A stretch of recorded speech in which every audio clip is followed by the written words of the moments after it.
guys, so I'm here in my kitchen and I'm just going to show you a quick tutorial on how to cut open and prepare celery root.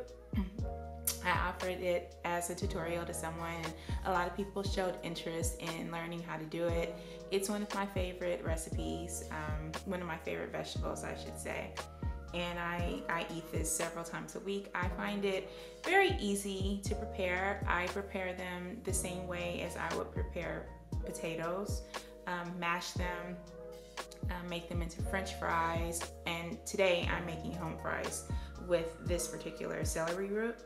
I just finished working out, so I'm looking really disheveled and not quite myself, but don't worry about that. I'm making home fries for breakfast and I'm going to show you guys how I do it. Celery root home fries. So stay tuned. Let me just adjust this a little bit. Yep, that's better. Okay, so we're going to get started, and I just finished chopping up some onions and I have some peppers over here for my my celery root home fries. And as you can see, it looks, really knotty and knobby and really ugly, but I can assure you it tastes very good. When you're starting to cut this open, it's gonna smell like celery. And don't panic, that smell and that taste is basically gonna cook off while it's cooking. So you won't really have a strong celery flavor here. I'm not a huge fan of this, the strong celery flavor, and I like this just fine. So what we're gonna do is we're first gonna cut this, and you can use any side, but I like to obviously use this side, the not really knobby side, because you're not gonna be able to eat this anyway. So what you wanna do is just cut that off, and you wanna do this for any vegetable that's hard to cut. You cut this off, and then you stand it up, and that's gonna give you a stable base so you can cut your vegetables. You don't want to have your vegetables, your squashes or anything like that rolling around when you're trying to cut them. So this is giving it a really stable base. Next, and I'm going to zoom in here so you can see exactly what I'm doing. Okay, this is better. So now we're just going to take and go down and cut off the skin. You can use a potato peeler, and in fact, let me grab one just so you can see. So I have two potato peelers here, and this is what most people will have in their kitchen. You can use a potato peeler. I don't really recommend it because you're taking it's just gonna take much longer. But as you can see, it's completely adept at taking off the skin, but it's a long time to do it as opposed to using a knife. And here's this other one that you can use, I guess, and this one is even worse.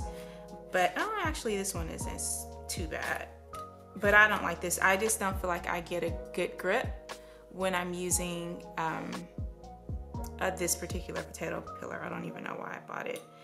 But I like to use the knife. That's my preferred weapon of choice here when I'm dealing with this. And if you don't have a really sharp knife, you do run the risk of taking off too much of the flesh along with the skin. I don't have that problem. I use a really sharp knife. So make sure your knife is sharp when you're cutting any vegetable. So you just want to go around like so and cut off all of the skin. Never hold any kind of vegetable unless it's like a potato and you have a really good grip on it. But with this, you want to keep it down, keep your fingers out of the way, and go down at an angle just like this. Okay? And if you can't reach any parts, don't try to do it. Don't try to lift it up and do that because you might hurt yourself. The knife can slip or anything. I'll show you how we're gonna deal with that in just a second. Okie doke, so you can see that we got most of the skin off, but we still do have some problem areas that we need to address. That happens while you're cutting, which is why I tell you you need a stable base. So now all I'm gonna do is I'm gonna take my knife and I'm gonna cut this in half. Just like so.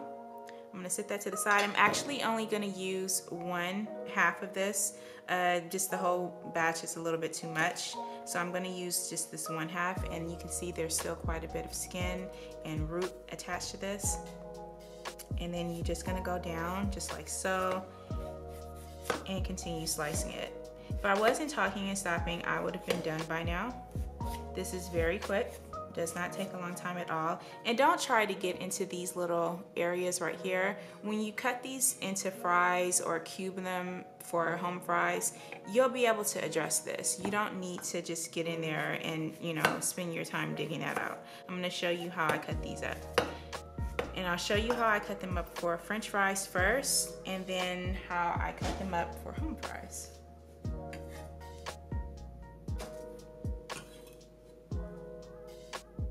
Okay, so for home fries, what I'm gonna do, or actually we're gonna start with French fries. So you wanna cut this the long way. Just go down and cut them as thick or as thin as you want them.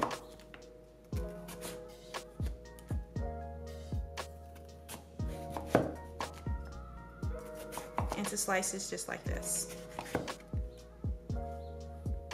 For French fries, you're just gonna take and do another long cut this way. Okay, another long cut. And you have fries. And they're gonna be as thick as you want. See that? This is about the typical size that I like my fries. So this is how I cut them. And then if I want home fries, which is what I'm doing today, I will just go in and cube those again. Just like so. So you have cubes now for our home fries. Let me show you how, when you have root that is kind of grown into the flesh of the root, I'm gonna show you how to get those out. And basically, you're gonna do the same. You're just gonna cut, let me turn this around. You're gonna cut like so, again. And then just take that side and cut at an angle.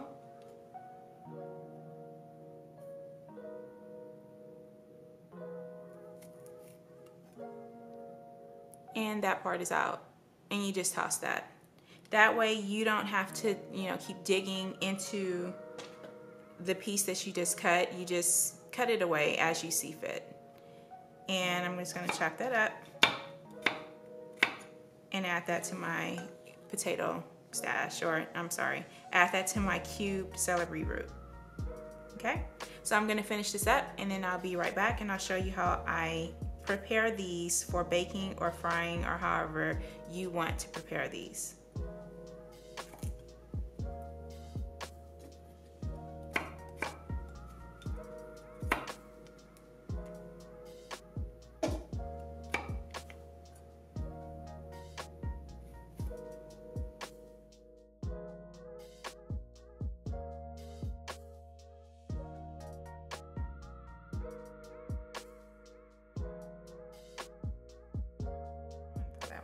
Okay, so I have all of my chopped celery root here, and what I like to do, it's very tough. It's not tough, but it's very crunchy, very hard. It's very similar to a regular potato. I'm going to take this, I'm going to place it on a microwave safe plate. Just pop it on the plate, and I'm going to microwave these for about 2 minutes.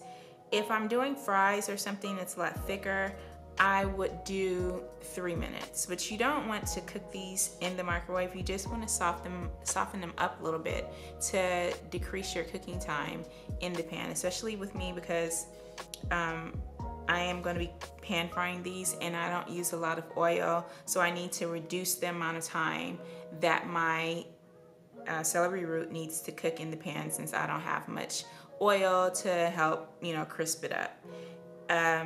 If I'm making fries out of this, I do use my air fryer. I've never made these in the oven or anything like that, so you might want to try to find a site where they are making celery root fries in the oven. I use mine in my air fryer. I simply toss my fries in a little bit of oil and some salt and pepper and paprika, and I put it in the air fryer, and I cook them for about 8 to 10 minutes at 390 degrees, which is the highest my air fryer will cook. But today we're gonna put these in a pan with some green onions and some frozen peppers that I have on hand. And I'm gonna make this along with maybe a fried egg or something, since I just since I just worked out and I need the protein. So we'll be back. Okay, so I have about 2 teaspoons of oil in this pan, and I'm going to put this on medium-high heat and I want the pan to get, you know, kind of hot here. And I'm gonna grab my celery root out of the, is this on high? Okay, I'm gonna make this on high. And I'm gonna grab my celery root out of the microwave and pop it in here. So as you can see, they've shrunken up quite a bit and they're pretty soft. So now I'm just gonna pop them in here.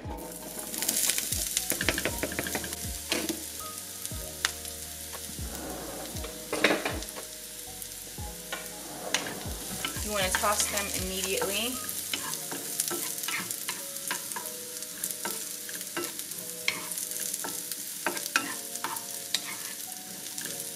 To make sure that they're all coated with oil.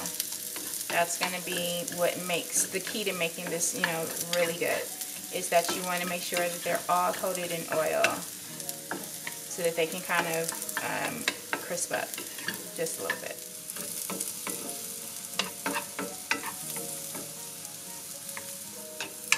Okay, these are starting to brown up. I'm going to turn down the heat on these just a little bit. And now I'm going to add in my onions.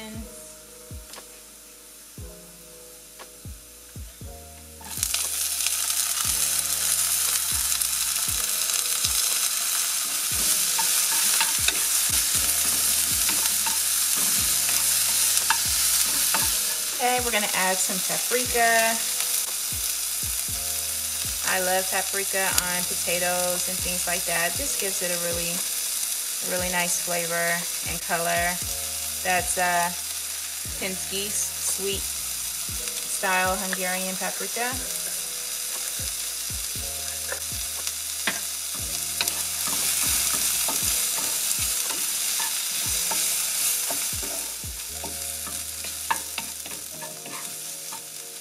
Okay, as you can see, the oil is kind of, you know, absorbed into the celery root potatoes or celery root fries. So I'm gonna have to like steam these to complete cooking, but first I'm gonna add salt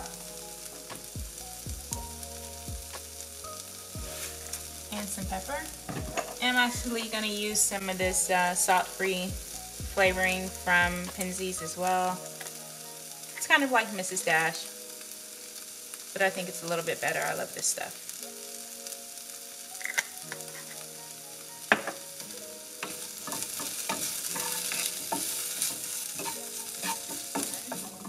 But they just need to steam and soften just a little further. So I'm going to put this foil over this and let it steam kind of, and then it'll crisp back up again after a few minutes, after I remove the foil. Okay guys, so my celery root is all finished here. I added a little bit of garlic to this just at the end, just to give it that extra punch of flavor.